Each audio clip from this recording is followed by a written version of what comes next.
Hello guys welcome to my channel. ये भिडियोटी आमर ओडिया रे रहिबो। आमे लिखिछंती इंग्लिश रे किंतु बुझिबा आमे ओडिया रे बुझिया पई याको आमे चेष्टा करबा।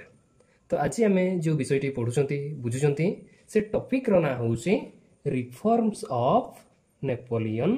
बोनापार्ट। एवं मु आशा करछि तमे माने नेपोलियन को ना अल्प बहुते सुनिथिबो। या अंतर्गत आमे देखुछंती he was a powerful personality and Napoleon was a good statesman as well as a well established military general। तो नेपोलियन केमिति पावर को आसिले बा से केमिति युद्ध सब लड़ी थिले से सब जिंस बुझिया पई आमे ताकू अलग टॉपिक रे कवर करिया पई चेष्टा करिबा। आज हमर जो मूल टॉपिक ऑफ डिस्कशन अछि से आमे देखिबा नेपोलियन को समय रे से फ्रांस रे को परिवर्तन आनिया पई चेष्टा करी थिले। तो ए परिप्रेक्षी रे आमे देखुचंती प्रथमे देखुचंती Napoleon seized the power from directors through Brumaire-Kof Dictat in 1799 with the help of Avesius and Ducouge। यारी अर्थ आमे जानिचंती फ्रांस रो इतिहास रे 1799 पूर्वरु बा आमे कहउचंती 1795 रु 1799 भितरे डायरेक्टरी सरकार रो शासन थिला। एवं जेहेतु ए समय रे बहुत लोक बा फ्रांस रे गुटे अराजकतार परिस्थिति सृष्टि हेइथिला तार सुजोग नै कि नेपोलियन आबेसियस एवं डुकुंकर साहाय्य सहित गुटे चक्रांत करिकि जबरदस्ती भाव रे रिवोल्यूशन कैलेंडर हिसाब रे ब्रूमेर मासरे क्षमता जबरदखल करी थिले, जोथि पई ए इंसिडेंट्स को ब्रूमेर कप डिटेट बुली कुहा जाय। एवं ए ब्रूमेर मंथ को वर्तमान रो बा आमे जो कैलेंडर यूज करूचंती ता हिसाब रे देखिले ये नवेम्बर मासरे हेई थिला। एवं जोठी तमे माने देखिबो कोप शब्द रो व्यवहार हेइथिबो तारी अर्थ बुझि जिवो जे क्षमतार जबरदस्त हासिल करा जायछि। एवं एथिरे परे देखुचंती most of the Napoleonic reforms took place when he was consulate not the emperor. यारी अर्थ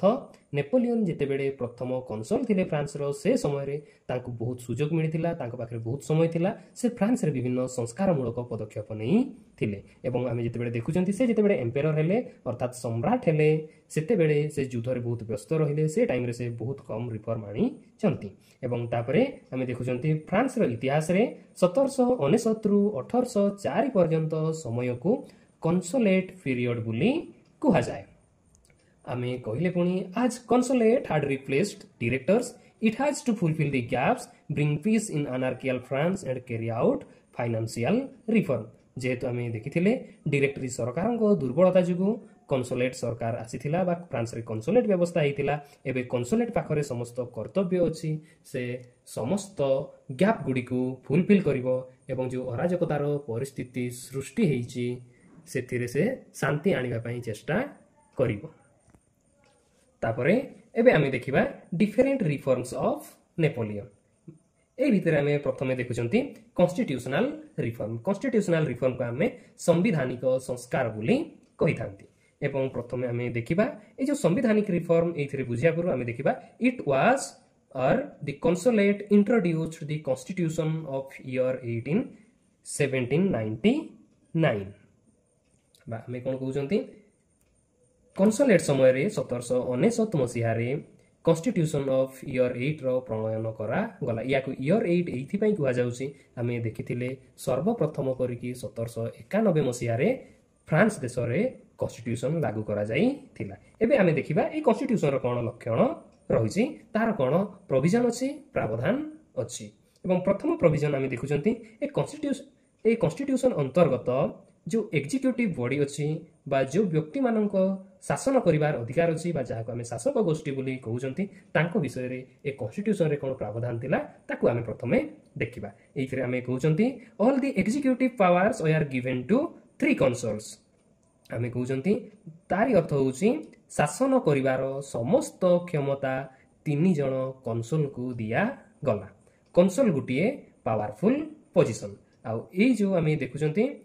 consoles are elected for 10 years, तांकू 10 वर्ष पई नियुक्ति प्रदान करा जाउ थिला। एवं ए जो 3 जण कंसोलेट रहिले से भितरु प्रथम कंसोल बा जाहा हमें फर्स्ट कंसोल बोली कहउचंती ही एन्जॉयड एब्सोल्यूट पावर अर्थ ତାଙ୍କ ପାଖରେ ସର୍ବଭୌମ କ୍ଷମତା ଥିଲା ସେ ସବୁଠାରୁ ପାୱାରଫୁଲ ପର୍ସନ ଥିଲେ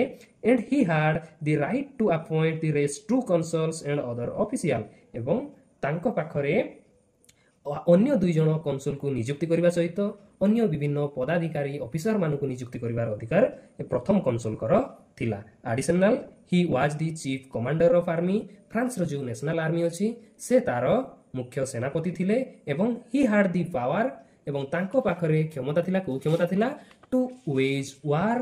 ଅର to conclude treaty with any foreign countries ତାଙ୍କ ପାଖରେ ଯୁଦ୍ଧ ଘୋଷଣା କରିବାର କ୍ଷମତା ଏବଂ ଶାନ୍ତି ଚୁକ୍ତି ସ୍ୱାକ୍ଷର କରିବାର ସମସ୍ତ କ୍ଷମତା ତାଙ୍କ ପାଖରେ ଥିଲା ଏହା ପରେ ପରେ ସେ କନଷ୍ଟିଟ୍ୟୁସନ ଅନ୍ତର୍ଗତ ଆମେ ଦେଖୁଛନ୍ତି ଦି ଲେଜିସ୍ଲେଚର ବା ଯାହାକୁ ଆମେ ବିଧାନସଭା ବା ବିଧାନ ମଣ୍ଡଳ ବୋଲି କହୁଛନ୍ତି ଏବଂ ଯଦି ଆମେ ମନେ ରଖିଥିବା ନ୍ୟାସନାଲ ଆସେମ୍ବଲି ପିରିୟଡ ଟାଇମ୍ରେ ୟୁନିକେମେରାଲ ଲେଜିସ୍ଲେଚର ବ୍ୟବସ୍ଥା ଥିଲା ୟୁନିକେମେରାଲ କହିଲେ ଏକ କକ୍ଷ ଯୁକ୍ତ ବିଶିଷ୍ଟ ବିଧାନସଭା यारी अर्थ भारत रे जेमिति लोकसभा विधानसभा दी प्रकार सभार व्यवस्था अछि एठी नेशनल असेंबली समय रे केवल एक कक्षयुक्त विधानसभा थिला परवर्ती पर्याय रे सेथिरे परिवर्तन आसिला एवं आमे देखुचंती जो कंसोलेट समय रे बा नेपोलियन को समय रे आमे देखुचंती जो विधानसभा आसिले एथिरे 4टी गृह थिला बा 4टी कक्ष थिला एवं यार प्रथम कक्ष रे आमे देखुचंती the councils of state used to sit बा प्रथम जो निजुक्ति पाइथिबा नेता माने आसिले तांकु काउंसिल ऑफ स्टेट कुहा जाउतला एवं आमे मने रखिथिबा कथा दी काउंसिल ऑफ स्टेट को नेपोलियन बोनापार्ट बा से जेहेतु प्रथम काउंसिल थिले से समस्तंकु निजुक्ति दउ थिले it content the selected experts of Napoleon बा ए जो काउंसिल ऑफ स्टेट जो लीडर माने हेले से समस्तंकु नेपोलियन निजुक्ति देथिले एवं तांकर मुख्य काम हैला से माने